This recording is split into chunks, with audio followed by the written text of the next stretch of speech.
കാര്യം എന്ന് പറയുന്നത് ചാപ്റ്റർ വൈസ് സ്റ്റാർട്ട് ചെയ്താൽ പിന്നെ ഒരു കാരണവശാലും നിങ്ങൾ മടി കാരണം, അതായത് നിങ്ങൾക്ക് അസുഖങ്ങൾ കാരണമല്ലാതെ ഒരു കാരണവശാലും ബാക്ക്ലോഗ്സ് ആക്കരുത്. കാരണം അത് ചെയ്യുന്നതാണ് നമുക്ക് ഏറ്റവും പറ്റുന്ന മണ്ടത്തരങ്ങൾ. കാരണം ഒരു ദിവസത്തെ ക്ലാസ് നമ്മൾ മിസ്സായാൽ പിറ്റേ ദിവസം നമ്മൾ അതും കൂടെ കണ്ടു തീർക്കേണ്ടി വരും. ചിലപ്പോൾ സമയം തികഞ്ഞൊന്നും തന്നെ വരില്ല. കാരണം സൈലത്തിനെ സംബന്ധിച്ചിടത്തോളം ഓരോ ടോപ്പിക്കും അത്രയും ക്ലിയർ ആയിട്ടാണ് അവർ പഠിപ്പിക്കുന്നത്. ചിലപ്പോൾ 1 അവറിൽ കൂടുതലോ വരാറുണ്ട്. അപ്പോൾ ഡെയിലി ഉള്ള ക്ലാസ്സും പ്ലസ് ഇതും കൂടെ നമ്മൾ കാണക്കം പെട്ടെന്ന് നടക്കുന്ന കാര്യമല്ല. സോ നിങ്ങൾ മാക്സിമം ബാക്ക്ലോഗ് വരാതെ ശ്രദ്ധിക്കുക. അത് കഴിഞ്ഞുള്ള കാര്യം എന്ന് വെച്ചാൽ നിങ്ങൾ നോട്ട്സ് ഒരുപാട് പ്രിപ്പയർ ചെയ്തുകൊണ്ട് നിൽക്കരുത്. വേറൊന്നും കൊണ്ടല്ല, നിങ്ങൾക്ക് അത്യാവശ്യം വേണ്ട പോയിൻറ്റ്സ് മാത്രം എഴുതിയെടുക്കുക.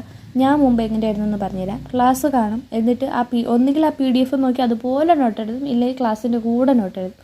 ഇങ്ങനെ ചെയ്യുമ്പോൾ ഉള്ള കുഴപ്പമെന്ന് വെച്ചാൽ നമുക്ക് പഠിക്കാൻ ടൈം ഒട്ടും തികയില്ല. കാരണം PDF അപ്ലോഡ് ചെയ്യുമ്പം എന്തായാലും താമസം വരും. അങ്ങനെ